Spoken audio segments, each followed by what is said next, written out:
Fakta yang menarik yang orang takkan fikir bila dia nak ambil G20 BM. Dalam G20 BMW ni sebenarnya 320i bukan benda basic pun sebenarnya. Apa yang korang sangkakan adalah salah. Bila korang ambil 320i, sebenarnya korang dapat handling yang sama, BMW yang sama, feeling premium yang sama sebenarnya. Cuma korang akan pilih benda yang lebih waras lah berbanding 330i. Jalan dekat Malaysia ni pun tak selalu bagi kau ruang pun untuk pakai 100% ataupun fully utilize 330i tu. Sebab tu aku cakap 320i is a better choice. Dengan speed trap, traffic jam, jalan kampung, jalan licin dekat Malaysia ni. Dia ibarat extra power yang kau bayar setiap bulan tu, kau pakai 10% je kalau kau ambil 330i. Itu nasihat aku.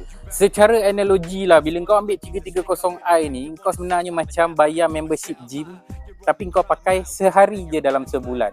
Tapi kau ambil 320i, kau full utilize the gym membership. Ingat tu. Kalau kau tahu diri kau bukanlah kaki tekan sampai RPM tu merah, kenapa nak kena bazir spend lebih untuk benda yang kau tak guna? Ingat pesan mak, jangan membazir.